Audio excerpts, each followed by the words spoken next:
عليه وسلم وفي الاسلام تاعنا. لان ديما الاخوان تنقول لكم حنا عندنا واحد الاسلام مغربي ما تنشبهوش حنا المشارقه.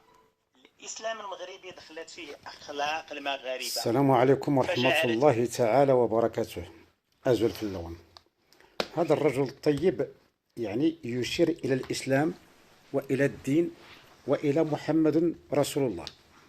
ما هو الإسلام وما هو الدين وما هو رسول الله صلى الله عليه وسلم؟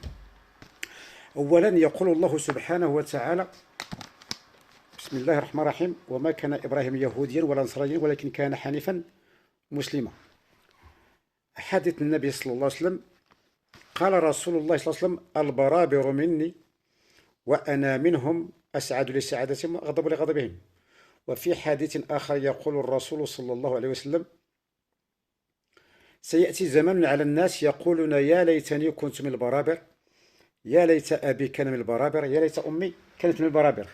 لأن الإسلام وعودة الإسلام سيعود ليعم، لكن سيعم بما يسمى أو ما سماه الله سبحانه وتعالى بالبربرية.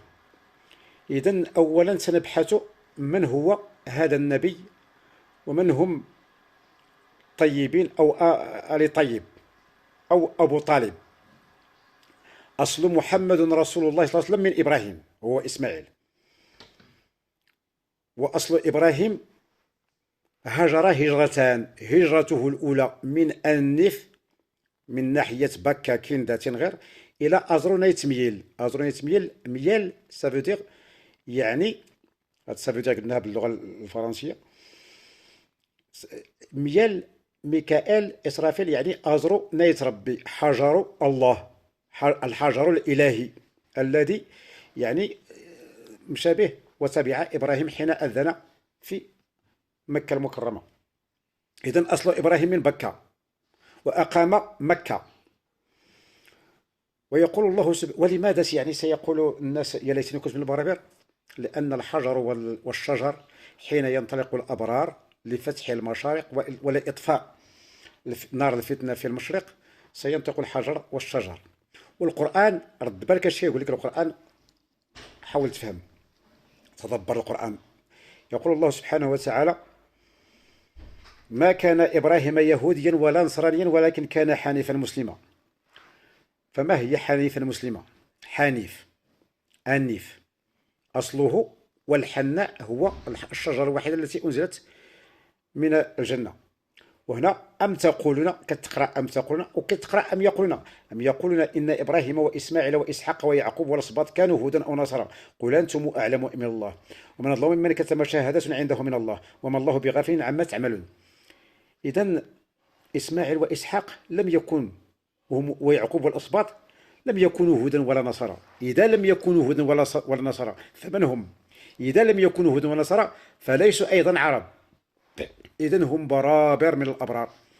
إذن إلى مشينا لهذا سميتو الحديث نرى أن ليس هناك نبي ولا رسول مرسل ولا نبي تنبأ من عند الله سبحانه وتعالى من عند الأب أن أبي، في باطن اللغة قال أبي هي النبي، والرسول هو الراس والقلب. إذن ليس هناك نبي أصلا، يعني في الأصول ديال الإنسان كلهم من بكة التي هي كندا، التي هي شجي الماسة، التي هي تنغير أصلهم. ولهذا النبي صلى الله عليه وسلم كان يتقن لغتين: اللغة العربية واللغة الإبراهيمية أو اللغة البربرية المعروفة في تنغير.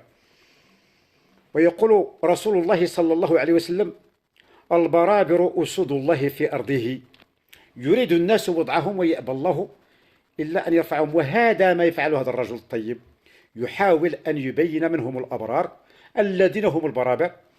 وأرى في كثير خطابات يعني هذا الرؤساء ديال هذا الزمان الذين لا يعلمون شيئا كيسموا البربرية، الهجومات البربرية. كلمة البربرية هي اسم الله العظيم الأعظم. إذن أتى أمر الله فلا تستعجلوه.